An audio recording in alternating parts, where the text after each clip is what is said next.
এবং আমাদের উন্নয়ন হবে নাম ফলকবিহীন, যে ঢাকার বাইরে উন্নয়নকে পৌঁছাতে হবে। আজকে আমরা এখানে এসেছি ভৈরব থেকে নরসিংদী হয়ে ঢাকা কমিউটার ট্রেন যেটা চালু হয়েছে সেটার উদ্বোধন করার জন্য, এবং আজকে আরও একটা ট্রেন কমিউটার ট্রেন মানে হচ্ছে যে ট্রেনে বসার ব্যবস্থাটা হচ্ছে মেট্রো রেলের মতো। আরেকটা ট্রেন নারায়ণগঞ্জ থেকে ঢাকা, এটা চালু হবে, আমাদের সচিব মহোদয় এটা করবেন। এর আগেও আমরা 16ই ডিসেম্বর গত বিজয় দিবসের প্রাক্কালে আমরা জয়দেবপুর ঢাকা একটা কমিউটার ট্রেন চালু করেছি। আমরা অধ্যাপক প্রফেসর ইউনূসের নেতৃত্বে অন্তর্বর্তীকালীন সরকার আমরা ঢাকা এবং বড় শহরের বাইরে নজর দিয়েছি। ঢাকা এবং বাইরের মানুষের যে প্রয়োজন সেটা বুঝতে চেষ্টা করতেছি এবং সেইটা মেটানোর জন্য চেষ্টা করতেছি।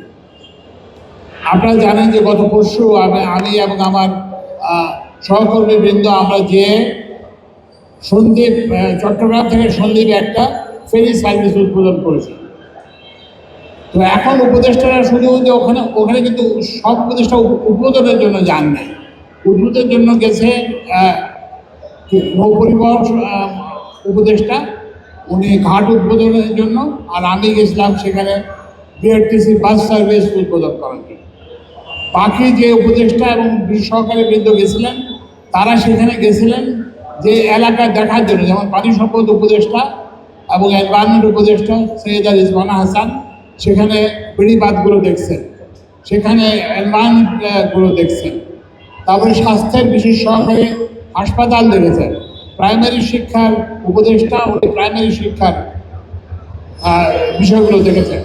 তো এই জন্য এখন আমরা প্রফেসর ইউনূস আমাদেরকে নির্দেশ দিয়েছেন উপদেষ্টাদের যে ঢাকার বাইরে উন্নয়নকে পৌঁছাতে হবে এবং আমাদের উন্নয়ন হবে নাম ফলকবিহীন উন্নয়ন, যে কোনো নাম প্রচার কারো নাম ফলকে থাকবে না। আমরা যে ঘাট উন্মোচন করেছি, ঘাট যে উদ্বোধন করেছি সেখানে কারো কোনো নাম নাই, শুধুমাত্র সময়টি উল্লেখ আছে। ওই জন্য আমরা একটা নাম ফলকবিহীন উন্নয়নের যুগ আমরা সূচনা করতে চাই। আরেকটা জিনিস আপনাদেরকে জানাতে চাই যে রেলওয়ে একটা লোকসানী প্রতিষ্ঠান, এখানে প্রতি 1 টাকা রোজগার করার জন্য 2.5 টাকার মতো খরচ হয়। তো এইটার দুটা কারণ আছে। একটা কারণ হচ্ছে যে রেলওয়ের দুর্নীতি, রেলওয়ের যে অপচয় সেটা যায়, এবং আমরা সেটা যাতে কমে, দুর্নীতি যাতে কমে এবং অপচয় যাতে বন্ধ হয় সেই জন্য আমরা কার্যকর ব্যবস্থা নিচ্ছি। এই অবস্থার আরেকটা কারণ হচ্ছে যে বিনা টিকিটে অনেক যাত্রী রেলওয়ে সেবা, আপনি জানেন রেলওয়ের সেবার মূল্য তুলনামূলকভাবে অনেক কম। এত সত্ত্বেও কিছু কিছু এলাকার যাত্রীরা আছেন যারা ভাড়া দেন না, ফলে কিন্তু এইভাবে যদি চলতে থাকে তাহলে কিন্তু রেলওয়ে সার্ভিস বন্ধ হয়ে যাবে।